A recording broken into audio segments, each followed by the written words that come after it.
මේකෙන් twin flame ප්‍රශ්න ටිකට මම ප්‍රශ්න 5කට උත්තර දෙන්න හිතුවා.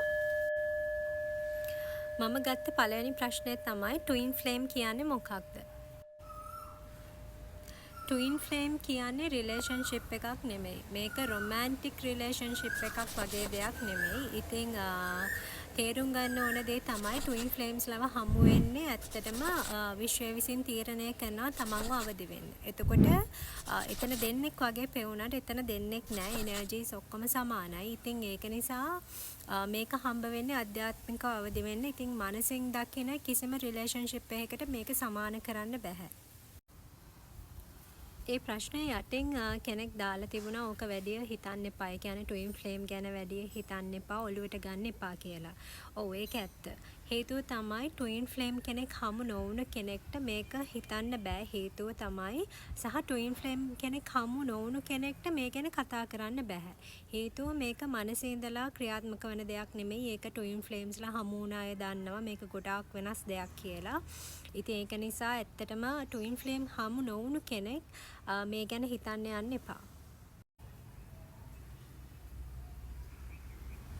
මොකද හේතුව එහෙම කෙනෙක්ට හිතෙන්න පුළුවන් මේ ට්වින් ෆ්ලේම් කියන්නේ මනසින් හදාගත්ත මොකක් හරි විකාරයක් කියලා. ඉතින් සාමාන්‍ය දෙයක් එහෙම හිතන එක අන්කොන්ෂස් මිනිස්සුන්ට එහෙම හිතනවා. මොකද හේතුව මේක අපි හමු වුණ අයට විතරයි මේ අත්දැකීම තියෙන්නේ මේක වෙනස් දෙයක් සහ අපි අධ්‍යාත්මිකව අවදි වෙන්න හමු වුණු දෙයක් කියන එක. ඉතින් හමු නොවුණු අයට මේ ගැන විග්‍රහයක් දෙන්න සහ මේ ගැන හිතලා එයාලට දේවල් කියන්න ඇත්තටම අමාරුයි. ඉතින් අධ්‍යාත්මිකව අවදි වෙන කෙනෙක්ට සාමාන්‍ය දැනීමක් තියෙන්න පුළුවන්. ඒත් එයාලා ට්වින් ෆ්ලේම් ගැන නෙමෙයි කතා කරන්නේ. සමස්ත වශයෙන් ස්පිරිචුවල්, ඒ කියන්නේ කොන්ෂස් රිලේෂන්ෂිප් ගැන තමයි කතා කරන්නේ.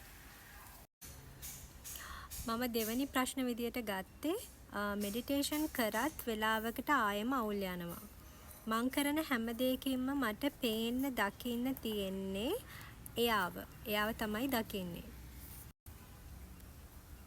ඔව් එහෙම වෙන්න පුළුවන්. ඒ කියන්නේ අපි මෙඩිටේෂන් කරන වෙලාවට අපි මේ මොහොතේ හිත තියාගෙන ඉන්නවා. ඉතින් මෙඩිටේෂන් කරලා ඉවර වුණාට පස්සේ අපි ආයෙම අපේ මනසේ එනර්ජි එක නැවත ක්‍රියාත්මක වෙන්න ගන්නවා. ඉතින් ඒකත් එක්ක අවුල් වෙන්න පුළුවන් සහ ඔයාගේ මනස ඔයා ඩිටොක්ස් කරේ නැති වුණාම ඔයාගේ මනසේ තියෙන අර ඇඩික්ෂන් එක නිසා ඔයාට එයාව පෙන්නුවම ඔයාගේ එනර්ජි එක සම්පූර්ණම මයින්ඩ් එනර්ජි එකෙන් ඔයා ඇත්තටම පේන් එකකට යනවා. ඉතින් ඒක සාමාන්‍ය දෙයක්. ඒක නිසායි මම අර හැමතිස්සෙම කියන්නේ ඔයාගේ ට්වින් ෆ්ලේම් ගෙන් ඔයා ඩිටැච් වෙන්න ඕනේ කියන එක.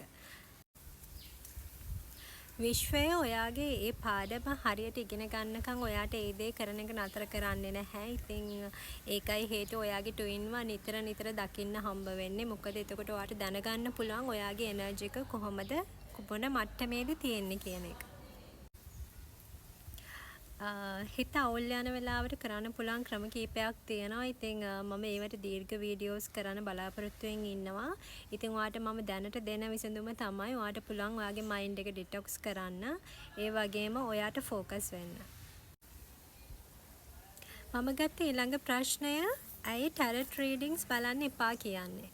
විශේෂයෙන්ම ට්වින් ෆ්ලේම්ස්ලා හමු වුණ අය ටැරට් රීඩින්ග්ස් බලන්න එපා කියන්නේ හේතුව තමයි ඔයා ඇත්තටම ටැරට් රීඩින්ග්ස් බලන්නේ ඔයාගේ ට්වින් ගැන හොයාගන්න. ඉතින් ඔයාගේ පර්පස් එක වෙන්නේ ඇත්තටම ඔයාගේ ට්වින් මොනවද මේ වෙලාවේ කරන්නේ? අයියා කතා කරන්නේ නැත්තේ වගේ එයාට ෆෝකස් වෙන්න තමයි ඔයාගේ ප්‍රධානම හේතුව ටැරට් රීඩින්ග්ස් බලන එක. ඉතින් ටැරට් රීඩින්ග්ස් එහෙම බැලුවම වෙන්නේ ඔයාගේ තියෙන පේන් එක තව වැඩි වෙනවා සහ ඔයාගේ ට්වින් ඔයාගෙන් තවත් ඈතට යනවා. ඔයාගෙන් ඈතට යන්න හේතුව ඔයාගේ මයින්ඩ් එනර්ජි එක තමයි මේ වෙලාවේදී වැඩ කරන්නේ. ඒ කියන්නේ ඔයාගේ තියෙන ඇඩික්ෂන් එකක්. ඉතින් එතකොට ඔයාගේ මයින්ඩ් එනර්ජි එක එයාට ගියාට පස්සේ එයා කරන්නේ තවත් ඔයාගෙන් අයින් වෙලා යන එක. ඉතින් ඒක නිසා අර මේ ස්පිරිචුවල් ජර්නි එකක් නිසා මේක රිලේෂන්ෂිප් එකක් නෙමෙයි කියලා මම කලිනුත් කිව්වා. ඉතින් ඒක නිසා ඔයාට එයා ගැන ෆෝකස් වෙන්න බෑ. ඒ කියන්නේ අනාගතයක් ගැන ඔයාට එයත් එක්ක හීනමවන්න බෑ. මේක විශ්වයට සම්පූර්ණයෙන්ම අපි බාර දෙන්න ඕනේ. සහ ඔයාව විශ්වාස කරන්න ඕනේ. ඔයාගේ ගමන ඔයා තෝරගන්න ඕනේ. ඒ කියන්නේ ඔයාගේ අධ්‍යාත්මික ගමන ඔයා වෙනුවෙන් කරන්න ඕනේ. ඔයාගේ ට්වින් වෙනුවෙන් නෙමෙයි. ඉතින් ටුයින් ගැන හිතන කිසිම දෙයක් මේ ටුයින් ෆ්ලේම් ජර්නි එකේදී ඔයාට වැඩ කරන්නේ නැහැ. තව වැදගත්ම දෙයක් තියෙනවා ටැරට් රීඩින්ග්ස් බැලුවම අපි ඇත්තටම අනාගතය ගැන තමයි කල්පනා කරන්නේ. ඉතින් හීනමවන්නේ. අනාගතය කියලා දෙයකට වඩා අපි ගොඩක් වෙලාවට මේ මොහොතට හිතගෙන එක තමයි අපි කර යුතු දේ වෙන්නේ. ඉතින් ඒක නිසා ටැරට් රීඩින්ග්ස් බලන එක ඇත්තටම අවශ්‍ය වෙන්නේ නැහැ. ඊළඟ ප්‍රශ්නය විදිහට ගත්තේ twin flame childhood best friend after life partner වෙන්න පුළුවන්ද? ඔව් එහෙම වෙන්න පුළුවන්. හැබැයි ගොඩක් ට්වින් ෆ්ලේම් කෙනෙක් හමු වුණ කෙනෙක් දන්නවා ඇත්තටම ඒ කෙනාව අපි හඳුන්වන්නේ නැහැ. එයාගේ දැන් මම මගේ ට්වින්ව හඳුන්වන්නේ නැහැ මගේ ලයිෆ් පාර්ට්නර් කියලා. සහ හස්බන්ඩ් කියලා හරි බෝයි ෆ්‍රෙන්ඩ් ගර්ල් ෆ්‍රෙන්ඩ් කියලා හරි එහෙම හඳුන්වන්නේ නැහැ. හේතුව තමයි එයාට කිසිම ලේබල් එකක් දෙන්න විදිහක් නැහැ. ඉතින් ඒක ට්වින් ෆ්ලේම්ස්ලට හමු වුණ අය දන්නවා. මේක කිසිම ලේබල් එකක් කරන්න පුළුවන් දෙයක් නෙමෙයි කියන එක. මම තෝරගත්ත අවසාන ප්‍රශ්නය මටත් මගේ ට්වින් ෆ්ලේම් හම්බ වුණා. ඒත් අපිට එකට ඉන්න තරම් වාසනාවන්ත නැහැ.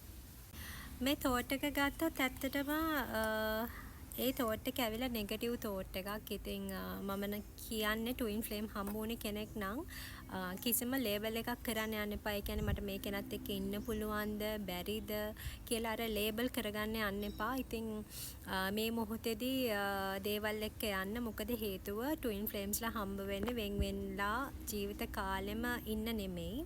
හැබැයි මනසින් හිතන දෙයක් ට්වින් ෆ්ලේම්ස්ලා එකට ඉන්නකොටත් නැහැ. ඉතින් ඒක නිසා මේක ගැන ලොකුවට හිතන්න යන්න එපා. ඒ කියන්නේ නෙගටිව් වෙන්න යන්න එපා. කිසිම තෝට් එකක් ගැන මැනිෆෙස්ට් කරන්න එපා. සම්පූර්ණම විශ්වයට බාර දෙන්න ඔයාගේ ජීවිතය. ඒ කියන්නේ සම්පූර්ණ විශ්වාස කරන්න ඕනේ මේ ට්වින් ෆ්ලේම් ජර්නි එකේ යන අය. හේතුව තමයි ඔයා හිතන දේ අනුව ඔයාට දේවල් මැනිෆෙස්ට් වෙනවා. ඉතින් ඔයා හිතන දේ ඔයාගේ ට්වින් හරහා මැනිෆෙස්ට් වෙන හින්දා ඔයා කිසිම ලේබල් එකකට ඔයා කිසිම ඩිසිෂන් එකකට යන්න එපා. ඔයා සම්පූර්ණම මයින්ඩ් ඩිටොක්ස් කරලා ඔයාගේ ස්පිරිචුවල් පාත් එක. ඒ කියන්නේ ඔයා තෝරගත්ත ඔයා කැමති ජීවිතේ ගෙවන්න ඔයා අධ්‍යාත්මිකව අවදි වෙන්න ඒ දේවල් කරන්න ඔයා යොමු වෙන්න ඕනේ සම්පූර්ණයෙන්ම. මේ ජර්නි එක හරිම ලස්සන ජර්නි එකක්. ඉතින් විශ්වාස කරන්න. හේතුව තමයි අපිට කාලයක් තිස්සේ අපි අන්ධ වෙලා තිබුණු දේවල් අපිට විශ්වය විසින් පෙන්නනවා, සත්‍ය ස්වභාවය පෙන්නනවා. ඉතින් මේ ජර්නි එක හරිම සුන්දරයි. ඔයා දැනගන්න ඕනේ ඔයාගේ එනර්ජි එක බැලන්ස් කරගන්න සහ ඔයාගේ මයින්ඩ් එනර්ජි එක ගැන අවබෝධයක් ලබන්න. ඉතින් ඇත්තටම කිව්වොත් ඔයා දැනගන්න ඕනේ ඔයා කවුද කියන එක. ඒක තමයි මේ විශ්වය විසින් ඔයාට හැමතිස්සෙම ඔයාගේ ට්වින් හරහා ඔයාට කියලා දෙන්නේ. මගේ සෙෂන්ස් ගැනත් පොඩි දෙයක් කිව්වොත් මම මේ සෙෂන්ස් වලදී කතා කරනවා කොහොමද ට්වින් ෆ්ලේම් අඳුරගන්න විදිහ ගැන. ඉතින් ඔයාලට පුළුවන් සෙෂන් එකක් බුක් කරලා ඔයාලගේ තියෙන ප්‍රශ්න ටික මගෙන් දැනගන්න සහ ඔයාලා නොදැනුවත්ව ඔයාලා කරන ඒ කියන්නේ මයින්ඩ් එනර්ජි එකෙන් කරන දේවල් අඳුරගන්න පුළුවන් කතා කරගෙන යද්දී. ඉතින් ඒකයි හේතුව මම මේ සෙෂන් එකක් තියන්න. මොකද මේ පේන් එක තියෙන්නේ ඔයාගේ මනස ඔයාට හරියාකාරව අවබෝධ වුණේ නැති වුණාම නැති ඔයාගේ ට්වින් කරන දේවල් නිසා නෙමෙයි. ඉතින් ඒ ගැන මාත් එක්ක කතා කරද්දී ඔයාලට අවබෝධ වෙනවා. ඉතින් ඒක නිසායි මම මේ සෙෂන්ස් තියන්නේ. ඊට අමතරව මගේ ප්‍රෝග්‍රෑම් එකක් තියෙනවා රීයුනියන් වුණාට පස්සේ කොහොමද එනර්ජි එක බැලන්ස් කරගන්නේ කියන එක ගැනත්. ඉතින් ඒකත් ගොඩක් වැදගත් වෙයි. මොකද ට්වින් ෆ්ලේම් හමු වුණ අය දන්නවා මේක ඉවරයක් නැහැ. ඉතින් කෙනෙක්ට රීයුනියන් වෙන්න පුළුවන්, ආයි සෙපරේට් වෙන්න පුළුවන්. ඉතින් මයින්ඩ් එනර්ජි එක එනකොට ආයි සෙපරේට් වෙනවා. ඉතින් ඒ ගැනත් මම කතා කරනවා. කැමති කෙනෙක් ඉන්නවා නම් පුළුවන් මගේ මේ සෙෂන් එක මගේ ප්‍රෝග්‍රෑම්ස් එක සම්බන්ධ වෙන්න. ඉතින් මේ විස්තර දැනගන්න ඕන නම් මට ඩිරෙක්ට් මැසේජ් එකක් දාන්න. බොහොම ස්තුතියි මගේ වීඩියෝ එක බැලුවට. ඊළඟ වීඩියෝ එකෙන් හමු වෙමු.